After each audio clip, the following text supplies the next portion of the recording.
वो care taker कम है, chair taker ज्यादा है। वहाँ नौकरियां करते रहे, टैक्सियां चलाते रहे। अस्सलाम वालेकुम नाजरीन कराम, मैं हूं अब्दुल बासित स्वाति और आप देख रहे हैं मेरा डिजिटल चैनल। नाजरीन कराम, पहले आप ये वीडियो देखिए, फिर इस पर डिटेल में बात करते हैं। वहाँ नौकरियां करते रहे, टैक्सियां चलाते रहे, जो भी करते रहे। तो अच्छी बात है कि एक मेहनत कश को पाकिस्तान में आपने वजीर आजम केयर टेकर बना दिया है।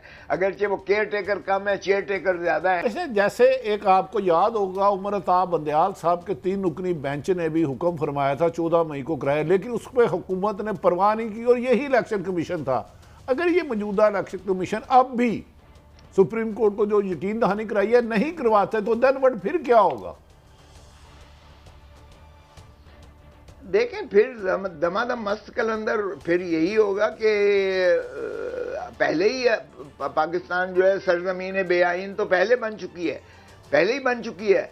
अब फिर तो काजी साहब का इम्तिहान होगा कि काजी फायज ईसा चीफ जस्टिस ऑफ पाकिस्तान, क्या वो जस्टिस मुनीर बनना पसंद करेंगे तारीख में? क्या वो तारीख में अपने आप को उस जिल्लत और रुसवाई से आशना और रूशनास करेंगे जो मुनीर के जो है उस जस्टिस मुनीर के जिससे वो पहचान होती है? या वो एक मुनसिफ की हैसियत से, एक दबंग जो है चीफ जस्टिस ऑफ पाकिस्तान की हैसियत से, जो बुनियादी हकूक़ का जामिन बन के आइन की जो है अमलदारी यकीनी बनाए, क्या वो कार्नीलियस की तरह के ऐसे दलेर जो है चीफ जस्टिस बन के वो अपना तारीख में अपना जो है अपने आप को मनवाएंगे और उनको याद किया जाएगा कि ये वो चीफ जस्टिस था जिसने काले बादल जो है छट कर दिए, जिसने उस अंधेरी रात को जो है उजाले में तब्दील कर दिया, जिसने जबर और इस्तेदलाल के तमाम जो अवामिल थे इस मुल्क में उनको जो है ख़त्म करके, ज़ाइल करके और लोगों को बुनियादी हकूक़ दिलाकर और इलेक्शंस करवा के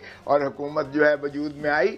काश के मैं समझता हूँ फिर इनका इम्तिहान शुरू हो जाएगा, क्योंकि हम बंदयाल साहब पर बहुत ज़्यादा तनकीद करते हैं कि एक ऑर्डर दे के 14 मई का हुक्म नाफिज करके अमलदारी ना करवा सके, तो ऐसी सुप्रीम कोर्ट नहीं चाहिए पाकिस्तान को जो अपना अमलदारी अपने हुक्म पर भी अमलदारी ना करवा सके। इलेक्शन यकीनन 11 फरवरी को हो या उससे आगे हो, क्योंकि मुतजाविज उससे आगे नहीं जाएगा, 11 फरवरी के आगे की तारीख नहीं जाएगी। लेकिन सदर पाकिस्तान चाहते हैं कि ये जनवरी के आखिरी हफ्ते में हो, तो बाहर का दरमियाना रास्ता होता है या 11 फरवरी होता है। लेकिन काजी साहब आपके सवाल का मुख्तसर जवाब ये है कि यकीनन अब ये रूल ऑफ कोर्ट बनेगा और इस पर कोई भी जो है वो जाहिर है कि पीडीएम की हुकूमत नहीं है, केयर टेकर गवर्नमेंट है, वो ये कर ही नहीं सकती है कि वही हीले बहाने करे जो असेंबली में कभी लेके जा रहे हैं और कभी जो है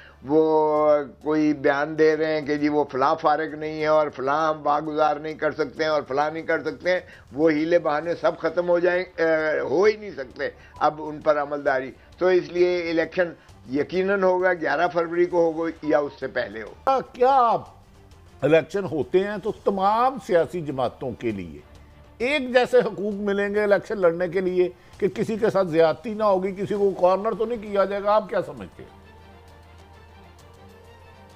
देखिए, कॉर्नर तो कर दिया है भट्टी साहब। बदकिस्मती है इस मुल्क में कि यहाँ इलेक्शन कम और सिलेक्शन ज़्यादा होती है और मुझे कोई ऐसी लेवल प्लेइंग फील्ड नज़र नहीं आ रही है कि हम खुशफहमी में रहें कि जी लेवल प्लेइंग फील्ड होगी और फेयर एंड फ्री इलेक्शन होगा। मैं तो कहता हूँ यार भट्टी और काजी साहब, क्या ढोंग रचाने की ज़रूरत है? जब आप बादशाह सलामत को लंदन से ले आए हैं और उनको आपने वाज़े तौर पर एक प्रोटोकॉल दिया, एम्बेसडर जो है हमारा हाई कमिश्नर वो लंदन हीथ्रो एयरपोर्ट पर उन्हें रुखसत करता है और फिर यहाँ अदालतें और नैब जो है वो उनकी मुंतज़र हैं, वो बग़ैर किसी तलब किए वो अदालत में पेश हो जाती हैं। पंजाब गवर्नमेंट भी उनको जो है वो काम करती है 401 ज़ाब्ता फौजदारी में, जो अदालत के मामलात में मुदाखलत करते हुए उनकी ज़मानत की तौसीक़ कर रही है। तो ये मेरे ख्याल में, और फिर जिस तरह से जलसा करवाया गया है, तो मेरे ख्याल में एक फरमान जारी कर दें, उनको चौथी मरतबा वजीर आज़म बना दें। फिर ये क्या ज़रूरत है अजियत और कर्ब कौम को मुब्तला करने की और इतना अखराजात करने की और ये ढोंग रचाने की? तो भट्टी साहब, जवाब ये है कि कोई फेयर एंड फ्री इलेक्शन नहीं हो रहे, कोई लेवल प्लेइंग फील्ड नहीं आ रही है।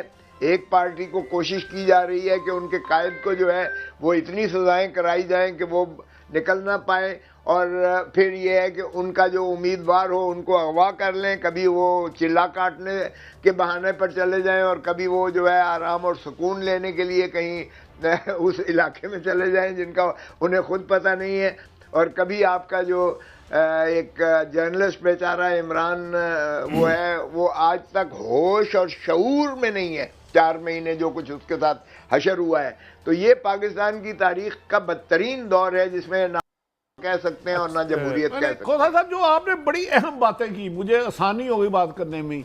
जैसे आप हालात बता रहे हैं और ज़मीनी हकायक भी इससे मिलते जुलते हैं, तो क्या ऐसे इलेक्शन को, जो सिलेक्शन के नाम पर इलेक्शन हो, ना दुनिया मानेगी ना पाकिस्तान अब मानेगी, तो उसकी क्रेडिबिलिटी क्या रह जाएगी? फिर ऐसे इलेक्शन कराने के 70-80 अरब रुपया हुकूमत का लगेगा, वैसे ही किसी को हुकूमत दे दे। भट्टी साहब, यही तो मैं कह रहा हूँ कि क्या जरूरत है, फरमान जारी कर दें बादशाह सलामत, और हम प्रजा को हुक्म दें कि आप जो है पूर्णश बजा लाएं, तो हम भी सर्वसजूद हो जाएंगे कि बादशाह सलामत तशरीफ ले आए हैं, अमीरुल मोमिनीन आ गए हैं, तो चलिएगा हम सर्वसजूद होते हैं। अरे भाई, ये बदकिस्मती है। देखें, ना तो स्टेबिलिटी आएगी, जो ब्रेन ड्रेन हो रहा है, हमारा जो ब्रेन बाहर जा रहा है वो इतनी तेजी से बाहर जा रहा है कि आप देखेंगे कि कहतो रजाली हो जाएगी, और जिस तरह से कैपिटल आउटफ्लो, हमारा सरमाया बाहर जा रहा है, हमारी इंडस्ट्रियलिस्ट जो है यहाँ। नाज़रीन कराम, आपने वीडियो देखी, सरदार लतीफ़ खोसा साहब की गुफ्तगू सुनी। चूँकि आज एक डेट सामने आई है इलेक्शन के हवाले से, 3 डेटें बेसिकली आई थी। एक तो 27 जनवरी आई थी, 28 जनवरी माजरत के साथ, और 4 फरवरी, और इसी तरह 11। लेकिन 8 पर जो है इनकी वो होगी, ये इत्तेफाक हो चुका है, और 8 फरवरी का कहा जा रहा है कि इलेक्शन होंगे। उस हवाले से सवाल किया गया आया कि अगर इस डेट के बाद भी, डेट सुप्रीम कोर्ट में दे दी जाती है, उसके बाद भी अगर इलेक्शन नहीं होते तो क्या होगा फिर? जिस पर सरदार लतीफ़ खोसा साहब ने कहा फिर तो दमादम मस्त कलंदर होगा। फिर काजी फाइज ईसा साहब पर है कि वो इनके साथ क्या मामला करते हैं, आया कि वो इनके खिलाफ कंडेम्प्ट ऑफ कोर्ट की कार्रवाई करते हैं या नहीं करते हैं। बहरहाल ये भी एक आप कह सकते हैं कि असेसमेंट है उनकी, सरदार लतीफ़ खोसा साहब की। थोड़ी बात कर लेते हैं इनके इलेक्शन के हवाले से कि क्या ये पाकिस्तान पीपल्स पार्टी से इलेक्शन कॉन्टेस्ट करेंगे। ये भी बहुत सारे लोगों के ज़हनों में सवाल है, चूँकि इमरान खान को ये खुल कर सपोर्ट करते हैं सरदार लतीफ़ खोसा साहब, और इमरान खान के नज़रिए के साथ ये भी काफ़ी हद तक उनसे इत्तफाक करते हैं।